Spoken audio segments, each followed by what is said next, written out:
अमेरिकी राष्ट्रपति Joe Biden 7 देशों का ये शक्तिशाली समूह जो कि इस वक्त इटली में है और वहां प्रधानमंत्री पहुंचे हैं। जो बाइडेन की मेज पर एक फाइल रखी हुई है और इस फाइल में क्या है?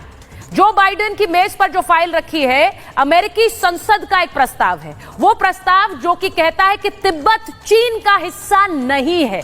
इस पर बाइडेन हस्ताक्षर करेंगे तो अमेरिका का ये एक तरह से नेशनल स्टैंड हो जाएगा, गवर्नमेंट स्टैंड हो जाएगा।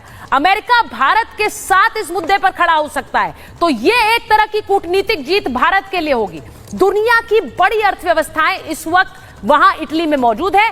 भारत की बढ़ती हुई शक्ति का यह दबदबा है कि भारत के साथ हर कोई रिश्ता और प्रगाढ़ करना चाहता है, भारत में निवेश बढ़ाना चाहता है। ऐसी मुलाकातों से क्या होता है? जब ये बड़े बड़े देश निवेश करते हैं तो कारोबार और व्यवसाय बढ़ता है, जिसका फायदा सीधे आम आदमी तक पहुंचता है।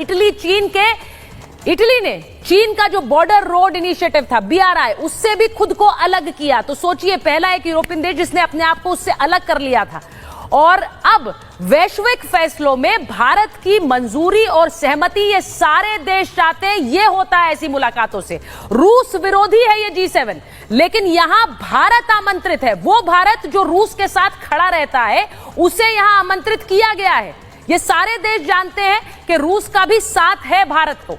मोदी ने जेलेंस्की से भी यहां मुलाकात की। आप सोचिए, जेलेंस्की से भी मुलाकात कर रहे हैं, लेकिन रूस का भी साथ रखा हुआ है। तो ये इस वक्त की तस्वीर आपको दिखा रही हूं। इसी के साथ साथ एक और तस्वीर आपको दिखाती हूं। जो इस वक्त वैश्विक स्थिति है, उसमें नरेंद्र मोदी और मेलनी, यानी कि भारत के प्रधानमंत्री और इटली की प्रधानमंत्री, दो ऐसे राष्ट्रीय अध्यक्ष हैं जो एक बड़ी जीत के बाद अपने देश में काबिज हैं। वहीं जो बाइडेन की अगर मैं बात करूं तो इस वक्त डेमोक्रेटिक पार्टी को अमेरिका में हार दिख रही है। उनके अपने बेटे पर एक केस में वो दोषी पाए गए हैं। वहां पर जो बाइडेन के लिए व्यवस्था सही नहीं है अमेरिका में इस वक्त। इमैनुअल मैक्रोन, उनके अपने देश में फ्रांस में मध्यावधि चुनाव का ऐलान हो गया है और वहां पार्टी की हालत अच्छी नहीं है। यानी किसी भी देश में तीसरी बार लोकतांत्रिक प्रक्रिया के साथ जीतकर वापस आना कितनी बड़ी अहमियत है, इसको समझिए आप। यहां पर ऋषि सुनक, जो कि ब्रिटेन के प्रधानमंत्री हैं, वक्त से पहले चुनाव का फैसला ब्रिटेन में हो चुका है और सर्वे में सुनक की हालत ठीक नहीं बताई गई है। यह भी तस्वीर है। ओलाफ स्कोल्स, यूरोपियन संसद चुनाव में शिकस्त मिली है। ये जर्मनी के चांसलर हैं और वहां ओलाफ को हटाने की अटकलें तेज हैं। तो ये मैं अलग अलग राष्ट्रीय अध्यक्षों की तस्वीर आपको दिखा रही हूं। वही कनाडा में भी है जस्टिन ट्रूडो के साथ कि चुनाव में हार की भविष्यवाणी की जा रही है। इन सब के बीच नरेंद्र मोदी एक ऐसे नेता हैं जो तीसरी बार चुनकर आए। आप सोचिए, किसी भी देश में एक बार सत्ता में आने के बाद दूसरी बार आना कितना मुश्किल होता है। यहां तीसरे टर्म में जीतकर आए नरेंद्र मोदी खड़े हैं। इसीलिए हम कह रहे हैं मोदी का जलवा कायम है। यह रिपोर्ट देखिए।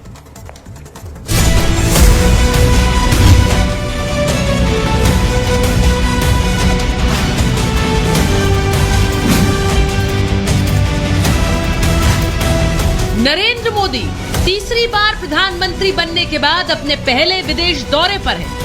मोदी के तीसरे टर्म का पहला दौरा इटली का है, जहां इटली की प्रधानमंत्री जॉर्जिया मेलोनी के साथ उनकी केमिस्ट्री की बहुत चर्चाएं हैं। पीएम मोदी का मेलोनी ने स्वागत किया। G7 की इस बैठक में जो राष्ट्रीय अध्यक्ष शामिल हैं, वो अपने घर में एक विरोध झेल रहे हैं। इस बैठक में सिर्फ भारत के प्रधानमंत्री नरेंद्र मोदी और इटली की प्रधानमंत्री जॉर्जिया मेलोनी ही दो ऐसे नेता हैं जो एक बड़ी जीत के बाद फिर से सत्ता पर काबिज हुए हैं। इस दौरान मोदी G7 देशों के राष्ट्रीय अध्यक्षों के साथ बैठकें कर भारत को मजबूत करने के मिशन में लगे हुए हैं। G7 की बैठक में मोदी का रोल इतना अहम क्यों है? क्योंकि G7 की बैठक में अमेरिकी राष्ट्रपति जो बाइडेन आए हैं। क्योंकि G7 की बैठक में अमेरिका, ब्रिटेन, फ्रांस और इटली के राष्ट्रीय अध्यक्ष हैं। इन सभी के साथ मोदी की मुलाकात होनी है। बाइडेन मोदी मुलाकात में तिब्बत पर चर्चा होने की संभावना है। दरअसल इस समय बाइडेन की कैबिनेट में तिब्बत को लेकर एक विधेयक आया है। इसमें तिब्बत को चीन का हिस्सा मानने से इनकार किया गया है। इस विधेयक पर अमेरिका को भारत का साथ चीन को अलग थलग कर देगा। ऐसे ही मंचों से ऐतिहासिक फैसले होते हैं। लेकिन मोदी के इस G7 दौरे को लेकर कांग्रेस की क्या राय है, जरा ये सुनिए। और जिनको आप अहंकारी बता रहे हो वो तो इटली घूम रहे हैं, कौन सुनेगा? इन लीडर्स के सामने अपने देश के लिए इन्वेस्टमेंट प्रमोशन एक बहुत बड़ा मुद्दा होता है। जिन पॉलिसी से, अगेन इकोनॉमिक पॉलिसी से हमें खतरा दिखता है, उन पॉलिसीज के बारे में इन G7 के लीडर्स को बताना कि आप अपनी पॉलिसी बदलिए। कांग्रेस के नेता पीएम मोदी के मिशन का मजाक बनाते हैं, लेकिन जब भी कांग्रेस को जरूरत पड़ी तब उनके नेता खुद विदेश में छुट्टी बनाते पाए गए। मोदी जब इटली में अलग अलग देश के नेताओं के साथ मुलाकात कर रहे हैं तो जम्मू कश्मीर में आतंकी हमलों के खिलाफ बड़ा ऑपरेशन भी चल रहा है। G7 जैसे मंचों में भारत दुनिया भर में पाकिस्तान को बेनकाब भी कर रहा है। दुनिया के बड़े बड़े देश भारत की बड़ी कार्रवाई में उसके साथ खड़े हो सकते हैं। रूस यूक्रेन जंग के बीच G7 की बैठक में पीएम मोदी ने यूक्रेनी राष्ट्रपति जेलेंस्की से मुलाकात की। रूस के साथ अच्छे रिश्ते कायम रखते